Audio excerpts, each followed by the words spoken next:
எனது உயிர் தாய்மார்களே, பெரியோர்களே, இளைஞர்களே, அவங்களோட சேர்ந்து கியூட்டா இதை வேடிக்கை பார்க்க வந்த குழந்தை செல்வங்களே, எல்லாருக்கும் என்னுடைய வணக்கம். எல்லாரும் என்னோட ஒரு முறை சேர்ந்து சொல்லுங்க, அண்ணாமலைக்கு அரோகரா, பாரத தாய்க்கு வணக்கம். நான் இந்த பிரச்சாரத்தை துவக்கிறேன். என்ன கண்டீங்க? 15 வருஷத்துல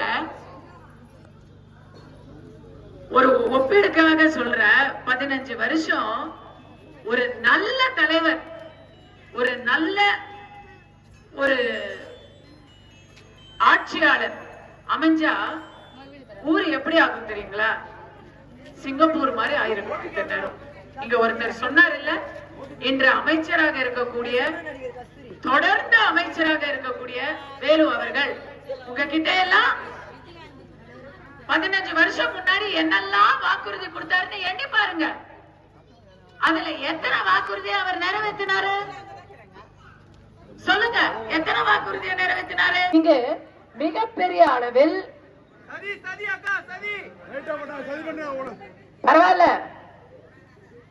வெளிச்சம் இருந்தாலும் அந்த வெளிச்சம் நமக்கான வெளிச்சம். ஏன்னா திமுக ஆட்சியில இதுதாங்க, ராத்திரியான கரண்ட் பிடிங்கிருவாங்க. நாம என்ன கரூர்ல நிக்கிறோம், அப்படியெல்லாம் பயந்துட மாட்டோம். அப்படியெல்லாம் நாம ஒரு கட்டுப்பாடு இல்லாம இருந்துட மாட்டோம். எல்லாரும் அமைதியா சரியான ஒரு கூட்டம் தான் இங்க கூடி இருக்கு. அந்த கூட்டத்துல இருட்டா இருந்தாலும் பெண்களை பாதுகாப்பாக எப்படி வைக்க வேண்டும் என்று தெரியும். ஏனென்றால் இது ஐயா எடப்பாடி அவர்கள் தலைமையில் வரும் கூட்டம். இருட்டா இருந்தா கூட இங்க பெண்கள் மிகவும் பத்திரமாகத்தான் இருப்பாங்க. ஆந்திராவில இருந்து ஐயா, எனக்கு பொழப்பு ஆந்திராவில ஓடுது. அங்க நிறைய இப்ப திருவண்ணாமலையை பத்தி பேசுறாங்க. கரோனா டைம்ல இருந்து திருவண்ணாமலையை பத்தி அங்க மிக மிக மிக கணக்கில் வந்து கொண்டிருக்கிறார்கள். ஊருக்குள்ள இருக்கிறவங்களுக்கு எப்ப உள்ள போனா வெளியே வர முடியும் அப்படின்னு தெரியாத அளவுக்கு மிகப்பெரிய அளவுல அண்டை மாநிலத்திலிருந்து பக்தர்கள் எல்லாம் வர்றாங்க. பெரிய சொத்து அப்படின்னு வேணா இருக்கலாம், ஏன்னா அதைத்தான் அதிகமா ஆடிய போடுவாங்க. மற்றபடிக்கு நெடுஞ்சாலை துறையில கடந்த 5 ஆண்டுகள் 15 ஆண்டுகளா அவர் கொடுத்த வாக்குறுதியில எதுவுமே நிறைவேற்றல. விடுங்க, கடந்த 5 ஆண்டுகளா அமைச்சரா இருக்கிறாரு. நெடுஞ்சாலை துறைக்கு ஏதாவது செஞ்சாங்களான்னு பாத்தீங்கன்னா, நெடுஞ்சாலை துறையில டெண்டர் விடும் முறை பேக்கேஜ் முறையில் இருப்பதை திமுகவுல பல வாக்குறுதிகளை 505 வாக்குறுதிகளை சொன்னாங்க, ஆனா செய்யல. ஆனா சொல்லாதத பல விஷயங்களை செஞ்சுக்கிட்டே இருக்காங்க. மணல், விளை நிலம், வீட்டு மனை, வாழ்வாதாரம், எல்லாவற்றிலும் மிகப்பெரிய முறைகேடு நடந்து கொண்டிருக்கிறது. திருவண்ணாமலையில ஏழை எளிய மக்களுக்கான வாழ்வாதாரத்தையும் வீட்டு மனையையும் இங்க ஒரு கேள்விக்குறியாக ஆக்கியிருக்கிறாங்க. அப்படிங்கிறது எல்லாருக்குமே இங்க ஒரு மிகப்பெரிய பிரச்சனையா இருக்குது. அதுல புள்ளையையும் கிள்ளியும் தொட்டிலையும் ஆட்டின கதையா லிஸ்டையும் அவங்களே கொடுத்து, அது மேல கேஸையும் அவங்களே போட்டு, நிர்வாகிகளை கையில வச்சுக்கிட்டு, ரெவென்யூ ஆபீசர், கலெக்டர் எல்லாரையுமே அவங்களுடைய கண்ட்ரோல்ல வச்சுக்கிட்டு உங்க எல்லாருடைய வாழ்க்கையும் கேள்விக்குறியா ஆக்கியிருக்கிற இந்த அரசு உங்கள் வாக்குகளால் வெளியேற்றப்பட வேண்டும். உங்க வெளியே அனுப்புறேன்னு சொல்றாங்கல்ல, அவங்களை நீங்க வெளியே அனுப்புங்க.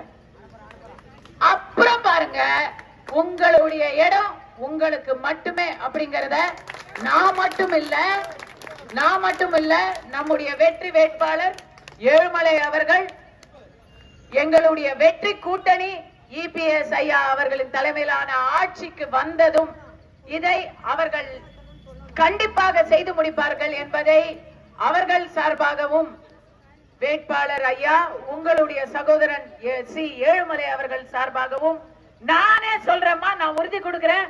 இதை நான் நடக்கலன்னு சொன்னா நான் திருப்பி வருவேன். நீங்க கேள்வி கேட்க வேணாமா, நான் கேட்பேன். ஏன்னா இது என் ஊரு, இது என்னுடைய தாய்மண். என்னுடைய தாய்க்கு என்ன நடந்தாலும் நான் சும்மா இருப்பேனா? நீங்க இங்க இருக்கக்கூடிய தாய்மார்கள் மேல சத்தியமா சொல்றேன், யாருமே இந்த மாதிரி ஒரு அநீதியை பார்த்துக்கிட்டு சும்மா இருக்க மாட்டாங்க.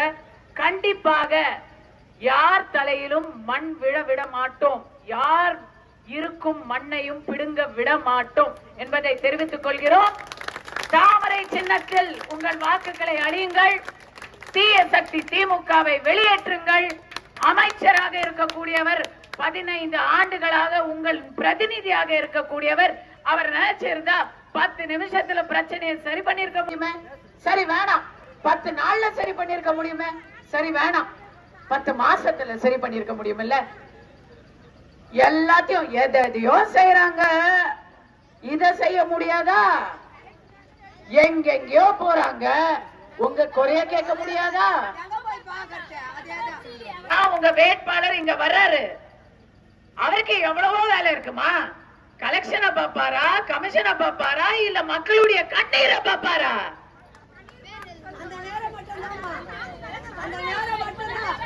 நீங்கள் எல்லாம் சிந்தித்து 3 முறை சட்டமன்ற உறுப்பினராகும் 2 முறை அமைச்சராக இருந்த ஏவா வேலு மீண்டும் இடத்திலே வாக்குகளை சேகரிக்க வந்தால் எங்களுக்கு வாக்கு யாருக்கு போட வேண்டும் என்பதை எங்களுக்கு தெரியும். எனவே நீங்கள் உங்கள் வேலையை பாருங்கள் என்று சொல்லி அவரை நீங்கள் திருப்பி அனுப்பி பாரதிய ஜனதா கட்சி சார்பில் நிற்கின்ற எனக்கு 30 வேட்பாளர்கள், அதில் முன்னிலை வேட்பாளராக நான் இருக்கின்றேன். நீங்கள் சென்றவுடன் உங்களுடைய வாக்குகளை பார்த்தவுடன் முதலிலே என்னுடைய வாக்கு இருக்கிறது, வாக்குகளை வெற்றி பெற்று சட்டமன்ற உறுப்பினராக உருவாக்கப்பட வேண்டும் என்பதை கூறிக்கொண்டு நன்றியை தெரிவித்துக் கொள்கிறேன். நன்றி, வணக்கம். அவரை எதிர்த்து போட்டியிட்ட ஏவா வேலு என்பவர் 7 முறை போட்டியிட்டு 5 முறை